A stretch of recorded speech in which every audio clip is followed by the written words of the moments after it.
Module 15, the urinary system. Urine formation, step 2, reabsorption. Now it's time to look at what happens when the filtrate leaves the Bowman's capsule. It moves into the proximal tubule where the second step of urine formation occurs. This step is called reabsorption. Remember from our desk drawer analogy, almost everything, good and bad, is dumped into the Bowman's capsule.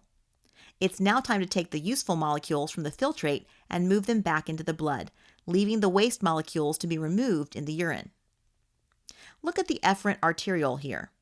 It leaves the glomerulus and then forms a network of capillaries that will wind around the nephron tubules.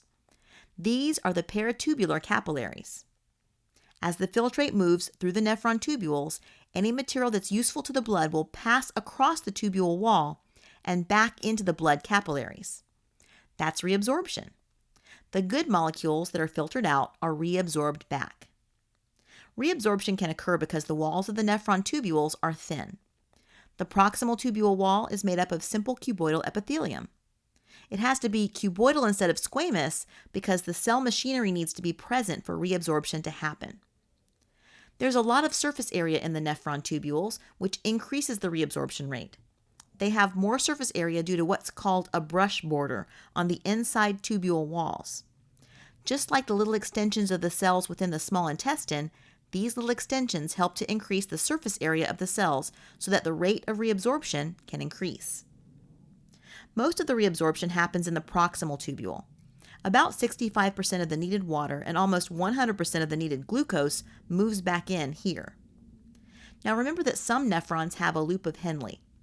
This tube is composed of simple squamous epithelium. And all nephrons have a distal tubule made up of simple cuboidal epithelium, like the proximal tubule. The filtrate moves through these tubules and then to the collecting duct, which is made of simple columnar epithelium. At the end of this duct, the material inside is urine. The filtrate traveling through the nephron tubules becomes altered in order to become urine. This is due to the reabsorption that occurs there. Absorption happens in two ways, too. The first way is active reabsorption. The word active should give you a clue that energy needs to be involved here. Active reabsorption needs to have ATP and a carrier. The other way that materials are reabsorbed is through passive reabsorption. It doesn't require cellular energy. The materials that require active reabsorption are nutrients and minerals that are necessary for the body. Glucose, amino acids, water-soluble vitamins, and minerals are some examples of these. They need ATP energy and a carrier to escort them across the epithelium of the nephron wall. ATP energy comes from the epithelial cells. Now there's actually one kind of material that doesn't need a carrier to be actively reabsorbed into the nephron. Remember how I mentioned that some proteins make it into the filtrate? They have to be reabsorbed, but they're too big for carrier molecules to take them through the membrane. They instead have to be moved into the capillaries via pinocytosis. Well, let's focus back on those substances that require a carrier to be reabsorbed. There's an effect called the tubular maximum, or Tmax. The tubular maximum is the maximum rate of reabsorption by active transport through the nephron tubules. This basically means there's a maximum amount of each substance that can be reabsorbed back into the nephron.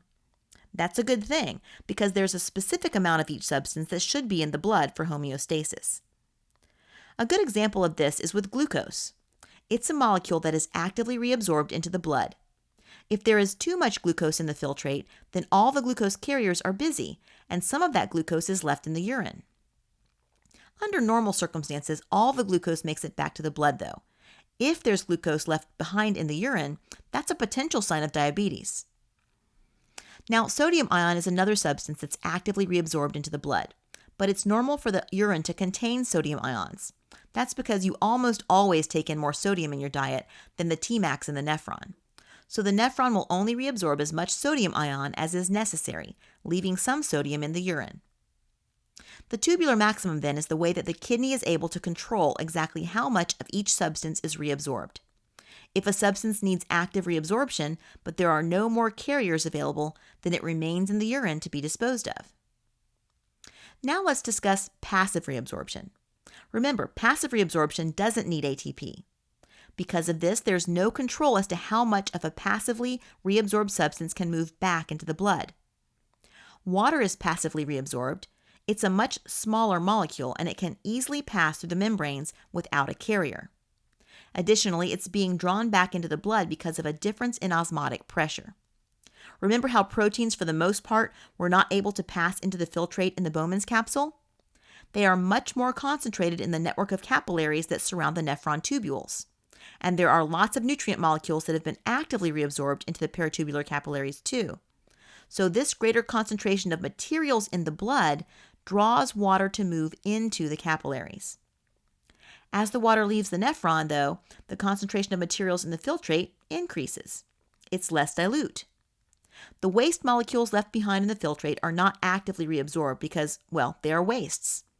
But now there's a higher concentration of those substances in the nephron than in the blood.